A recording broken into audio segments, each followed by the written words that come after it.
حضرت خنسہ رضی اللہ عنہ صحابیات میں بڑا نمایاں نام ہے، اللہ کے نبی صلی اللہ علیہ وسلم کے دور کی خاتون ہیں، ان کی قربانی کو سنیے۔ جنگ قادسیہ عمر بن خطاب رضی اللہ عنہ کے دور خلافت کی یہ لڑائی ہے، ایران اور مسلمانوں کے درمیان، مدینہ کے مسلمانوں کے درمیان یہ لڑائی ہوئی تھی۔ صحابی رسول عمر فاروق رضی اللہ عنہ وقت کے خلیفہ ہیں، ان کے دور کی بات ہے۔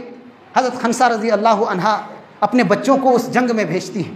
قادسیہ کی لڑائی میں بھیجتی ہیں، اور بھیجتے وقت یہ اپنے بچوں کو یہ سکھاتی ہیں کہ دیکھو میرے بچوں، اس بات کو یاد رکھنا، میں ایسی خاتون ہوں کہ تمہارے باپ کی عزت پر کبھی میں نے ڈاکہ نہیں ڈالا، ان کی عزت و آبرو میں کبھی میں نے خیانت نہیں کی، اور نہ ہی تمہاری تعلیم و تربیت میں کبھی کوتاہی کی۔ دیکھو آخرت کی زندگی دنیا کی زندگی سے کئی گنا بہتر ہے، وہ زندگی بہتر ہے اس دنیا کی زندگی سے، اس لیے جاؤ زندہ واپس لوٹ کر مت آنا، جام شہادت نوش کر کے واپس آنا، تمہاری قربانی چاہتی ہوں اور تمہارے بلیدان کو چاہتی ہوں اور تمہاری شہادت کو چاہتی ہوں، لوٹ کر واپس نہیں آنا، تم خوددار ہو۔ تمہاری غیرت دیکھے ایک خاتون کس طریقے سے دیتی ہیں کہ تمہاری عزت و آبرو میں، تم جس ماں سے جنم لیے ہو وہ پاک باز خاتون ہے، تمہارے باپ بھی اپنے خاندان کے معزز شخص ہیں، اور جس زندگی کے لیے ہم یہ کوشش کر رہے ہیں یہ دنیا ہے، وہ زندگی اس زندگی سے کئی درجہ بہتر ہے، اس لیے جا رہے ہو وہ وہاں سے شہادت کے مرتبے پر فائز ہو کر کے آنا۔ چار بیٹوں کو اس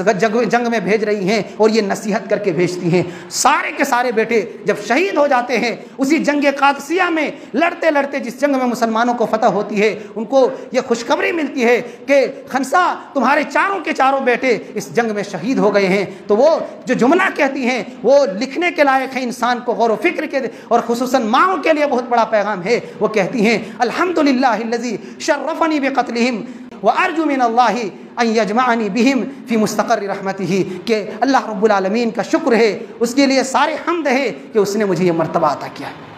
ان کی شہادت کا پیغام ہمارے پاس آیا ہے تو اللہ تعالیٰ کا شکر ہے، اور اللہ کی ذات سے مجھے یقین اور امید ہے کہ قیامت کے دن اللہ تعالیٰ ہمیں جنت میں جمع فرمائے گا۔ تو ایک ماں ہے، یہ ماں کی تربیت تھی کہ سب بیٹے شہید ہو گئے، اور ماں جب اللہ کے دین کے لیے اپنے بچوں کو لگاتی ہیں تو اتنا جذبہ رکھتی ہیں، اتنی ہمت رکھتی ہیں اور قربانی کا یہ دل رکھتی ہیں، یہ ماں ہی کا جگر ہے کہ وہ اتنے بہادری کے ساتھ اپنے بچوں کی تربیت اور تعلیم کا انتظام کر سکتی ہیں۔ اگر وہ آ جائے اپنے دین اور اپنے ایمان کو صحیح طور پر پیش کرے تو مردوں سے کئی گنا بڑے ان کے درجہ ہیں، اور مردوں سے ان کی قربانیاں زیادہ اہم ہیں اور ان کی محنتیں زیادہ رنگ لاتی ہیں۔ اس لیے اگر ماں کوتاہی کرے تو بچہ کبھی نہیں سدھرتا، بچہ کبھی صحیح نہیں بن سکتا ہے۔ ماؤں کو چاہیے کہ وہ اپنی اس بنیاد کو ٹھیک کرے، اپنے بچوں کو صحابہ کرام اور صحابیات کی ان سیرتوں سے کچھ سیکھنے اور سبق دینے کی کوشش کرے کہ دیکھیں مائیں جب اللہ کے دین کے خاطر قربانی کی بات آتی ہیں تو چار بیٹے ایک غزوے میں بھیجتی ہیں، اور یہ کہہ کر کے بھیجتی ہیں کہ واپس مت لوٹ کر کے آنا،